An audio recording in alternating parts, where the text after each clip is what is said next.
राजस्थान में 7 विधानसभा सीटों पर उपचुनाव के दौरान देवली उनियारा विधानसभा सीट पर हुआ थप्पड़ कांड मुद्दा अभी तक भी शांत होने का नाम ही नहीं ले रहा है। कांग्रेस के बागी और निर्दलीय प्रत्याशी नरेश मीणा के थप्पड़ कांड पूरे प्रदेश में राजनीतिक चर्चा का विषय बना हुआ है।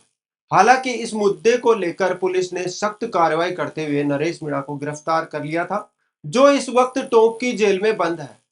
जेल में फर्श पर सोते हुए नरेश मीणा की एक फोटो भी सामने आई है, जो सोशल मीडिया पर जमकर वायरल हो रही है। वहीं मालपुरा एसडीएम अमित कुमार चौधरी ने नरेश मीणा के खिलाफ नगर फोर्ट पुलिस थाने में 10 गंभीर धाराओं में मुकदमा भी दर्ज कराया है। वहीं एसडीएम के पक्ष में जाट समाज व आरएस अधिकारियों का पूरा वर्ग भी खड़ा है, जबकि नरेश मीणा के पक्ष में केवल उसके समर्थक ही है। ये तो हो गई नरेश मीणा द्वारा एसडीएम के थप्पड़ मारने के घटनाक्रम की चर्चा।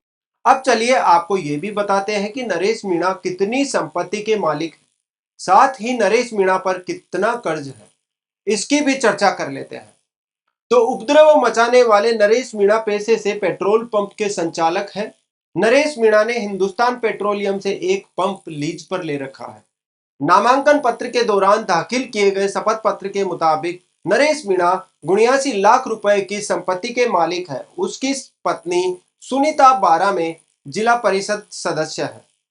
उनके पास करीब 20 लाख रुपए की संपत्ति होना बताया गया है।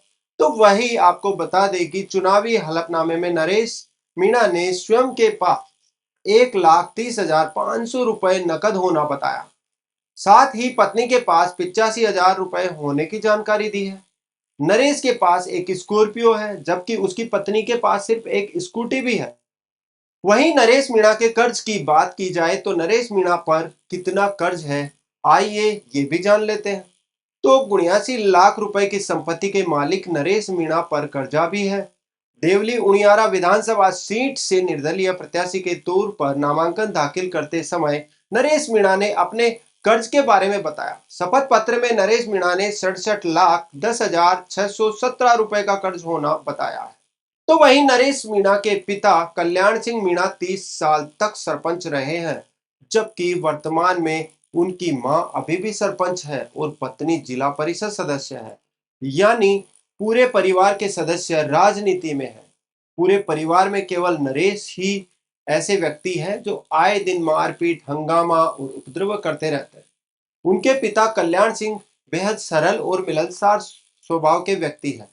वे बचपन से ही नरेश को समझाते रहे हैं कि नरेश को गुस्सा नहीं करना चाहिए, लेकिन नरेश खुद कहता है कि वह अपने आप पर कंट्रोल नहीं कर पाता। आपको बता दें कि नरेश मीणा ने गत विधानसभा चुनाव यानी नवंबर 2023 में हुए विधानसभा चुनाव के दौरान भी बारां के छबड़ा से टिकट की दावेदारी की थी, लेकिन कांग्रेस ने उसे टिकट नहीं दिया।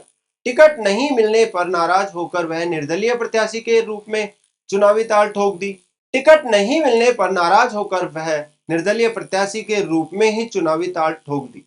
हालांकि उस वक्त नरेश मीणा 43,921 वोट बटोरने के साथ ही तीसरे स्थान पर रहे थे। उस वक्त छबड़ा से भाजपा के पुष्पेंद्र सिंह सिंघवी ने चुनाव जीता था, जबकि कांग्रेस के करण सिंह दूसरे स्थान पर रहे थे।